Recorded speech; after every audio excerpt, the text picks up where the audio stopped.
कारगिल चौराहे पर 2 मई को बालाजी ज्वेलर्स पर हुई सनसनीखेज लूट और सराफा व्यापारी योगेश चौधरी की सरेआम हत्या के मामले का पुलिस ने खुलासा कर दिया है। इस प्रकरण में एक बदमाश अमन का एनकाउंटर किया गया है। दूसरा आरोपी पिंटू पकड़ा गया है, जबकि तीसरा आरोपी फारूक अभी भी गिरफ्तार है। पुलिस की कार्रवाई की व्यापारियों ने सराहना की है, वहीं सुरक्षा को लेकर चिंता भी जताई है। घटना के विरोध और सुरक्षा को लेकर आगरा व्यापार मंडल की ओर से अध्यक्ष TN अग्रवाल के नेतृत्व में सिकंदरा बोदला रोड स्थित डीजेल रेस्टोरेंट में एक बैठक आयोजित की गई। इसमें श्री गिरिराज जी सराफा समिति, कारगिल आवास विकास कॉलोनी के पदाधिकारी एवं शहर के कई वरिष्ठ व्यापारी उपस्थित रहे। आगरा से हिंदुस्तान वॉइस 18 के लिए दीपक कुशवाहा की रिपोर्ट।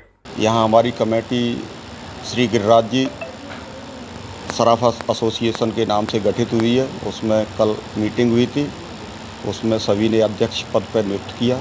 मैं आपसे यही कहना चाहता हूँ कि जो 2 मई 2025 को जो घटना घटित हुई, व्यापारियों में बड़ा रोष था। उस दिन हमने पूरे आगरा कारगिल क्षेत्र के सभी ज्वेलर्सों ने एकजुट होकर पूरे व्यापार बंद कर दिए थे। फिर आदरणीय TN अग्रवाल साहब के नेतृत्व में हमने आदरणीय कमिश्नर साहब के यहाँ पे ज्ञापन देने के लिए गए। ज्ञापन में हमारा बढ़ चढ़ कर हमारा सभी व्यापार समितियों ने सहयोग किया और वहाँ से हमें आश्वासन मिला कि आप हमें सोमवार तक टाइम दीजिए, सोमवार को आप हमें बधाई देने आओगे, ये घटना हम खोल देंगे। हमें उम्मीद यही थी कि आदरणीय पुलिस कमिश्नर साहब दीपक कुमार जी के नेतृत्व में हमें पूरा भरोसा था कि समय ज़रूर लग रहा है लेकिन हमें सफलता पूरी मिलेगी और हमें वही हुआ। आज आदरणीय योगी महाराज जी के शासनकाल में जीरो टॉलरेंस की नीति जो आदेशित है, तो आज पुलिस प्रशासन आगरा ने अपना काम धरातल पर करके दिखा दिया। उससे हमें सभी व्यापारी 50% संतुष्ट हैं। एक अपराधी रह गया। हमें भरोसा है कि वो अपराधी भी शीघ्र ही या तो ढेर हो जाएगा, मिट्टी में मिल जाएगा, नहीं तो सलाखों के अंदर कड़ी से कड़ी सजा पा रहा होगा।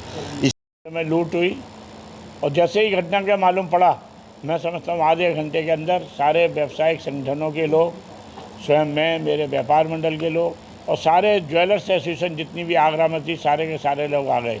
हमने रोष प्रकट किया पुलिस से। हमने कहा ये अगर नहीं पकड़ा गया तो कहीं ना कहीं व्यापारियों में असंतोष की लहर है, हमें आगरा बंद करना पड़ेगा। व्यापार मंडल के लोगों का भी और यहाँ के लोगों का भी दबाव हुआ, लेकिन पुलिस कमिश्नर ने हमसे कहा 2 या 3 दिन हमको दीजिए, हम आपको कुछ ना कुछ रिजल्ट देंगे। दूसरे दिन सुबह हम सब लोग पुलिस कमिश्नर के ऑफिस पर गए, सारे अधिकारियों से बात हुई। पुलिस कमिश्नर से मेरी फ़ोन पर बात हुई। उन्होंने कहा अग्रवाल जी मैं ऑफिस में आपको टाइम दे के नहीं हूँ, इसलिए कि मैं उसी घटनाक्रम में लगा हुआ हूँ और मैं निकटवर्ती स्थान तक पहुँच गया हूँ। मैंने कुछ विशेष लोगों के भी अन्य ज़िलों से बुलाया है। तो हमने कहा कोई बात नहीं, बोले मैं आपको विश्वास दिलाता हूँ कि सोमवार को जब आएंगे तो कहीं ना कहीं मैं आपको ठोस निर्णय पर पहुँचाऊँगा और हो सकता है कि आप मुझे उसमें धन्यवाद भी दें, क्योंकि ये आयोजन पहले से ही यहाँ के व्यापारियों का निर्धारित था। इसलिए मैं आज पुलिस के अधिकारियों को धन्यवाद इस बात के लिए देता हूँ कि जो एक वांछित व्यक्ति है उसको भी शीघ्र अरेस्ट करके और जनता के सामने, व्यापारियों के सामने लाया जाए।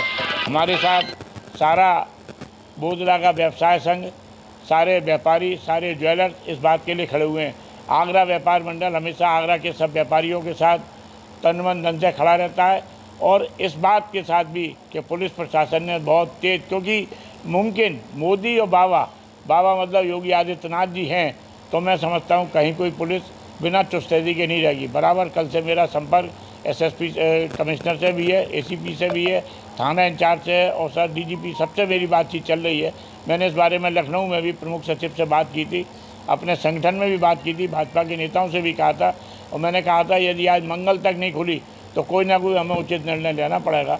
मुझे बड़ा सौभाग्य का विषय है कि जो मुख्य अपराधी था वो पुलिस के ऊपर गोली चलाता हुआ और पुलिस ने उसको ढेर कर दिया, लेकिन जो एक वांछित है जिस पर पुलिस ने 50,000 रुपये का इनाम घोषित किया है, उसे भी सुबह शाम में ये पकड़ लाएंगे। इसी के साथ व्यापारियों के भरोसे के साथ व्यापार मंडल की ओर से मीडिया को भी धन्यवाद देता हूँ, जिसने 2 दिन 3 दिन में अपना फर्ज निभाते हुए जब पुलिस पर जो दबाव बनाया, उसी का ही रिजल्ट है आप सबके सहयोग से जो आज हम एक वांछित मारा गया है।